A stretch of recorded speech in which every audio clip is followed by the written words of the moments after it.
is the cheapest iPhone 11 that you can buy worth buying?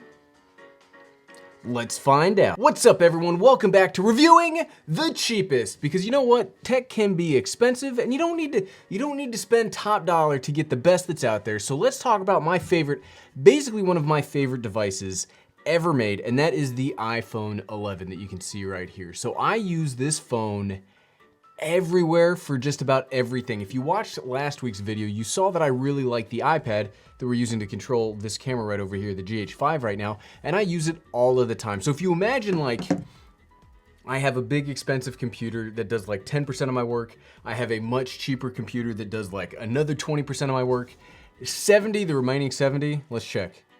I don't generally do math in public, but the remaining amount is done with this phone. I do email, I do small video editing, I do photo editing, I take most of my family pictures, I do almost everything with this phone. And so just for a frame of reference, this is the cheapest iPhone 11 that you can get. It's the smallest memory, it's the smallest memory. This is not the Pro, it's just the 11, and I'll leave like an overlay of like how much you can get one of these for. So it is nowhere near like the Pro Max. It's not the 11, is there an 11 Max? Man, what kind of an Apple fanboy am I if I don't even know all of the phones that they've got? So this is the iPhone 11, this is the basic one, the cheapest one. And so we're gonna cover why, yes, spoilers of the video, I recommend this over just about every computer. Everything you see me talk about, like on this channel or in my normal like camera video focus channel, like this is the one device that rules them all. So we're gonna cover some of the things that I really like about it. And first and foremost, it's just like how easy this darn thing is to use. So this is, again, this is the lowest end phone, but look how it moves so fast. You get the same apps that the rest of the Apple ecosystem. That's what I like about the Apple products. They never ever, like I never look at an Apple product and I'm like, man, it's got the best specs I've ever seen. They clearly are gonna win on specs. That's not why I do this. I buy these phones, I buy these devices because they work, but what I really like, and we'll talk more about here in a little bit, is how they all work together. You can even have the same video editing app that we talked about last time, LumaFusion. You can have some games. I don't really play very many games, but the files are fast, the display looks much better. Here, let's check out the main channel. Let's check out what's happening over on The Everyday Dad, which if you're not familiar with, you should go check out.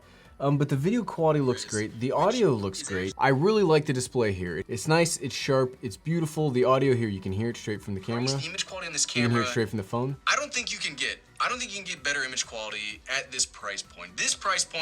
This camera clocks in at $1,300, and that basically puts it on the same level as the GH5, the A6600, the XT.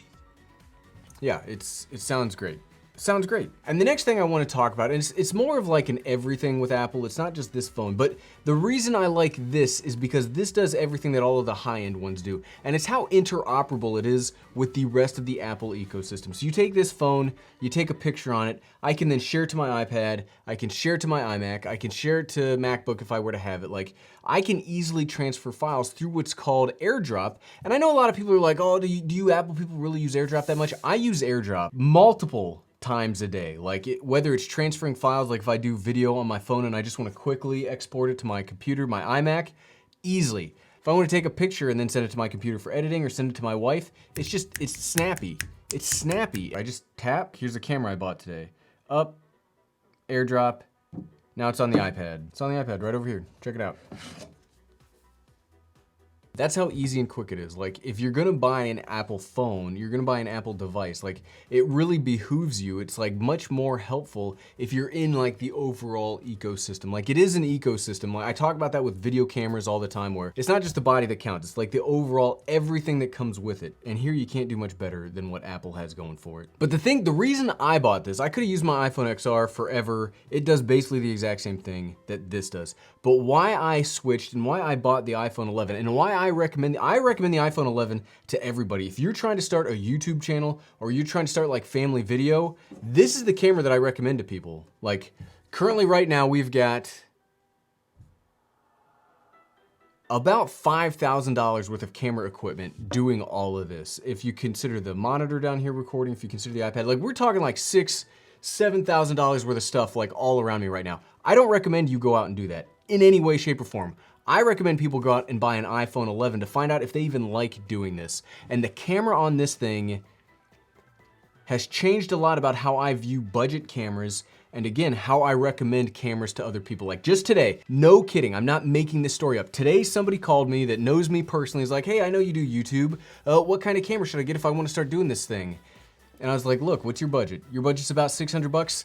You have an iPhone 11, do the iPhone 11. Do not buy a GH5, do not buy an A7 III, do not buy an A6600. Use this. I've got two real things that I like about the iPhone 11. The first is the front-facing selfies.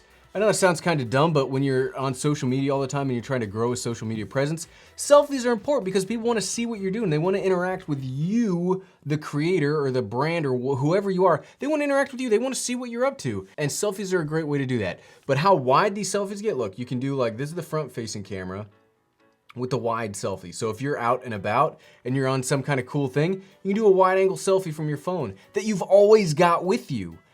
Like, this right here is the reason to get it. I am a millennial, I'm on the older end of millennial, and maybe selfies sound silly to you if you're not into this social media thing, but I am telling you, selfies are important. And when they're this good, they got the dynamic range, the HDR that the phone can do, and that wide angle right there, that's worth buying. Hands down right there. But it's not just that, it's also the main camera with video.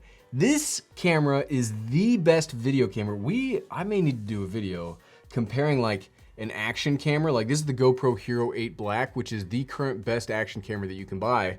But I'm not sure why you would buy something like that if you've already got something like the iPhone. Don't judge like how dirty the basement is right now. I'm cleaning. Half of this is like my studio and the other half is where my wife keeps like a bunch of boxes. So don't judge. Here, we'll put my hand like right there. Only look at the camera stuff. But the stabilization on the main camera, the 4K 60, all of the video stuff about the main camera is crazy good. When I say crazy good, I guess there's no real, if you're not into video, you don't really have a frame of reference. I mean, obviously you're not gonna get the same kind of thing as like a full frame mirrorless camera with a full frame lens on it, or a GH5 that's a professional video camera, or the A6600, which is fantastic at what it does. It's not gonna get you there, but you've got a lot of powerful things here. Again, when it comes to making online video, or even when it comes to making family video, it's not necessarily about the image quality, it's about how easy it is to get good enough image quality. And this has easily reached the point of good enough image quality for stuff like that. You have it with you. The image quality is great, the stabilization is great, the audio is great. The two cameras like sell this device. See, this is what I'm talking about. So I'm out here, I'm just driving up this road back over here, and I have my phone. I mean, yeah, I have all this camera gear for other reasons, but I wanted to get some quick shots of this like cool bridge right here and the water. And I have my phone, I have my iPhone, and I'm easily able to pull this out and just get going. And I'm just holding the phone. Like this is totally all of the stabilization built into the camera. This is the image quality, and the dynamic range on these things is nuts. So like my face is still relatively decently exposed, but you can still make out all of these details in the background. That's where the iPhone wins. And yes, you've already seen clips of like the rear camera, but this is the front camera and it looks fantastic. Fantastic. Amazing. Okay, I'm freezing. I'm heading back to the truck. Back inside. There's one more thing I want to talk about this phone before we call it for the day, and it's the first party battery case for this thing. This is the battery case for the iPhone 11. Now the iPhone 11 does have pretty good battery life, but it's not what I've seen people talk about like the Pro or the Pro Max. That battery life is crazy. But I like this case because it does add some heft and some weight to it. You can see it does kind of change like, I don't know, the aerodynamics. That's not what I mean. But it changes like the usability of the phone, but it gives you a lot of extra battery life, like a day and a half of battery life. But if you were doing stuff like you're using the camera a lot and you don't want to like mess around with the settings, you can just press the button right here. This button right here is a quick set to go to the camera. Look at that. Nothing. Just quickly goes to the camera. And that is a very useful feature, especially as it's freezing out here, if you're wearing gloves, or if you're doing something where you don't want to like interact with the screen itself. Tap. There's the camera. I love it. So yes, rounding back to the back of the video, is the cheapest iPhone 11 worth buying? I think absolutely it is. Should you go out and buy the Pro or the Pro Max? I don't think so. I mean, I guess if you want like the triple camera, if you want the extra telephoto zoom, because you do not get the telephoto lens here, you get the ultra wide and the wide here, which I think are plenty for me. It's super lightweight, it's not expensive. I highly recommend the iPhone 11, like straight up, without any hesitation. I have recommended this and I continue to recommend this as like an overall, you can do everything with this thing. But if you like this video, I bet you would like the video where I talk about that iPad. If you need a little more computing power and you would like to be able to edit and do a little more serious work, I think the iPad is a great solution for that. And you can find that by clicking right here. See this like bright spot? It's the bright spot where the iPad should go. Thanks for watching.